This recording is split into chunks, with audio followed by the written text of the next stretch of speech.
Hello Accounting 101 students. In this video, we are going to go over how to prepare the statement of cash flows with our Chapter 12, question number 3. Before watching this video, I recommend watching the video that goes over just the operating activities section, which is my video on question number 4. So let's go ahead and get started. So in this problem, we are provided with the comparative balance sheet, the income statement, and additional information. And we need these three sources of information to prepare the statement of cash flows. In this problem, we're going to be using the indirect method to prepare the statement of cash flows for the year ended December 31st. And we always start off with our cash flows provided by operating activities. And in our indirect method, we are assuming that most of the operating activities are reflected within the income statement. So we would expect that from the sales made to customers, we have collected most of the cash. But there could be a little amount of cash that is uncollected, which will be represented in accounts receivable on the balance sheet. We would also expect that most of our expenses have been paid for, but there could be some expenses that we paid for in advance, as noted in our prepaid expenses on the balance sheet, or some expenses that have not been paid yet, which would be noted in the accounts payable or our accrued expenses section of the balance sheet. But most of our expenses and our revenues should have a cash impact. So we always start off with our net income, which we're going to get from the income statement. Next, we will look at the income statement to see if there's some items that don't relate to operating activities or they do not have a cash impact because we're doing the statement of cash flows. So most of the sales revenue should be collected. There could be some remaining amounts uncollected in accounts receivable. Most of our cost of goods sold, operating expenses, and interest expense should be paid for. But one of the things that's a little bit interesting is that the operating expenses include the depreciation expense. So the depreciation expense is lowering the net income. So to reconcile our net income to the net cash provided by operating activities, we're going to need to add back the depreciation expense. Next, in going through this income statement, we notice that the interest expense should be paid for, or it may be included as the accrued expenses liability are payable. And then we have our loss on disposal of equipment. So the disposal of equipment will be discussed in the investing activities section. So we need to add back the impact of that loss. So the loss is reducing the net income, but if it doesn't relate to operating activities, we need to take away that impact by adding the loss back in. And now we're going to be looking at changes in the balance sheet. So we noticed in this problem, they already helped us with the math, that our accounts receivable increased by $40,080. So that means that we have made sales to our customers that we have not yet received in cash. So that is the reason why we're going to subtract that increase in accounts receivable. Next, we have our inventory that has also increased. For our inventory, we would expect some decreases in inventory when we've made sales to customers. But if our inventory is still increasing, that means that we've made some purchases. So to make those purchases, that will be a decrease in our cash flow. Next, we're going to be looking at our prepaid expenses, which also increased in this example. So that means that we have paid more cash in advance. So we need to subtract out the increase in prepaid expenses. And there's a little trend here that when you have your increases in your current assets, you're going to subtract them. So for our current assets, if they increase, you will subtract. If they decrease, you would add. So in this example, all of these were increases, but in your problem, you might have a situation where one of these are decreasing. And next, we're going to be looking at our current liabilities. So for our current liabilities, we notice that our accounts payable has increased. That means that we still need to pay for our accounts payable balance. We have not paid yet.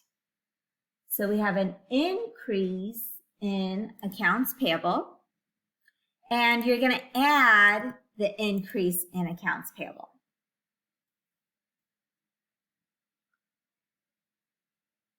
We have a decrease in accrued expenses payable. So if your current liabilities go down, that means that you have paid for it. So that would be subtracted. And that is the decrease in accrued expenses payable. So that means that for our current liabilities, if they increase, you're going to add cash. If they decrease, you're going to subtract cash because you've already paid for it. And in this part of our statement of cash flows, you are going to add and subtract all of these numbers together, and notice that the net change is $50,580, so that'll be subtracted. But overall, the net cash that is provided by operating activities, $149,600 minus $50,580 is $99,020, which is a positive number. Next, we're going to be going to the next section, which is our investing activities. And our investing activities really looks at the changes in our property, plant, and equipment and our long-term assets. So we notice that land decreased by $15,360. So I want to look at my additional information, and I see that land was sold at its book value for cash. So if land was sold for cash, I'm going to note that sale of land increases my cash flow. I also notice that my buildings stayed the same, but my equipment had a large increase. Okay. My accumulated depreciation, respectively, would have an increase as well. So I want to look at my equipment and see what happened. So we notice that equipment with a cost of $165,510 was purchased for cash. So there was a purchase of equipment, which will be a cash outflow.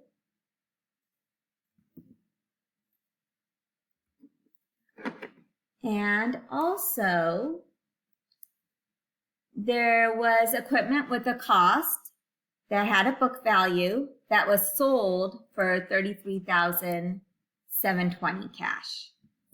So we noticed that there was a sale of equipment, and that will also be added.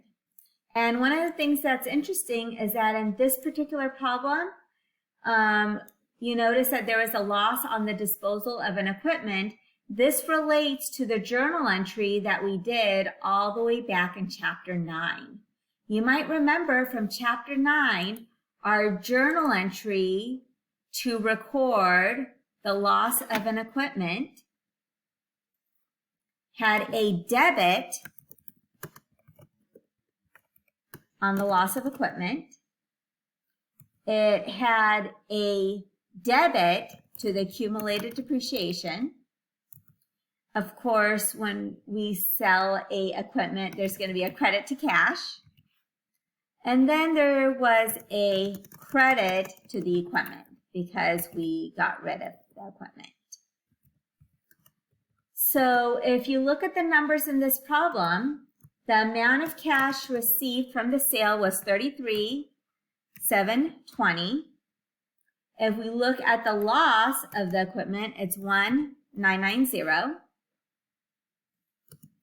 And then when you look at the actual equipment that they got rid of, it had a cost of $51,220. And then you'll notice that the difference between the cost and the book value will tell you your accumulated depreciation. So you can take a moment to pause and do the math there.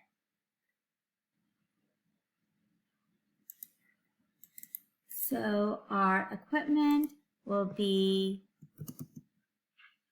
$51,220, and $51,220 minus the book value of $35,710 will get you $15,510. And once you add up all of your debits, you're going to see that it equals your credit.